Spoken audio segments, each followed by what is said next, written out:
DA নিয়ে আবারও খুব গুরুত্বপূর্ণ আপডেট।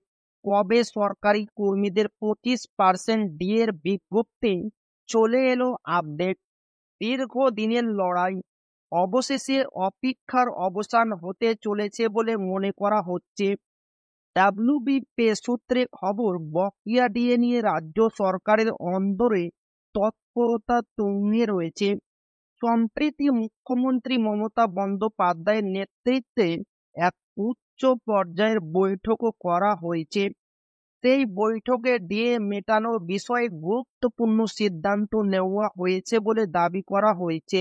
সূত্রের খবর, মুখ্যমন্ত্রীর নেতৃত্বে হওয়া বৈঠকে উপস্থিত ছিলেন রাজ্যের মুখ্য সচিব মনোজ পন্ত এবং অর্থ সচিব প্রভাত মিশ্র।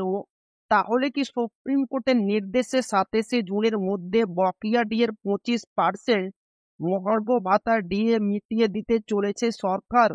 এই নিয়ে সরকারি কর্মীদের মধ্যে কিছুটা আশার আলো দেখা গিয়েছে।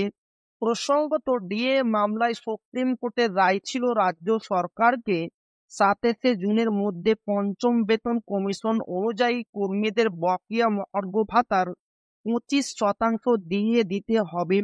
নবান্নের একটি সূত্র বলছে, কর্মীদের বকেয়া ডিএর 25% মেটানোর জন্য রাজ্য সরকার প্রস্তুতি শুরু করেছে। শীঘ্রই এই বিষয়ে বিজ্ঞপ্তি জারি হতে পারে, যদিও এই বিষয়ে সরকারি তরফে কিছু বলা হয়নি। সূত্রের খবর, বকেয়া ডিএর 25%-এর 80% সরাসরি কর্মীদের বেতনের অ্যাকাউন্টে জমা করা হবে। বাকি 20% কর্মীদের প্রভিডেন্ট ফান্ড পিএফ অ্যাকাউন্টে জমা করা হতে পারে।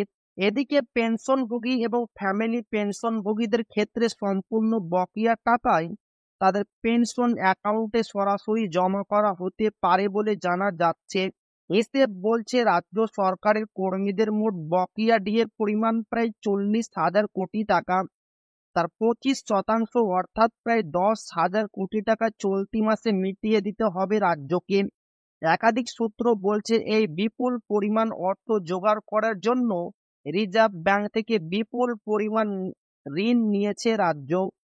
এদিকে সূত্রের খবর, মুখ্যমন্ত্রী বৈঠকে নির্দেশ দিয়েছেন ডিএ মেটানোর জন্য প্রয়োজনীয় অর্থ সঞ্চার করতে গিয়ে রাজ্যের সামাজিক প্রকল্পগুলিতে যাতে কোনো প্রভাব না পড়ে সেদিকে নজর রাখতে হবে। সবকিছু ঠিকঠাক থাকলে আগামী সপ্তাহে রাজ্য সরকার ডিএ নিয়ে বড় সিদ্ধান্তের কথা জানাতে পারে বলে একাধিক সূত্রে দাবি করা হচ্ছে। তো এই ছিল ডিএ নিয়ে খুব গুরুত্বপূর্ণ আপডেট, যা আপনাদের মাঝে শেয়ার করলাম। তো ভিডিওটি ভালো লাগলো অবশ্যই আপনার বন্ধুদের শেয়ার করবেন যাতে তাদেরও উপকার হয়। আর আপনি যদি এখনো আমাদের চ্যানেলকে সাবস্ক্রাইব না করে থাকেন তো অবশ্যই চ্যানেলকে সাবস্ক্রাইব করবেন এবং আমাদের পাশে থাকবেন। তো আবারও দেখা হবে ডিএ রিলেটেড খুব গুরুত্বপূর্ণ ভিডিওতে।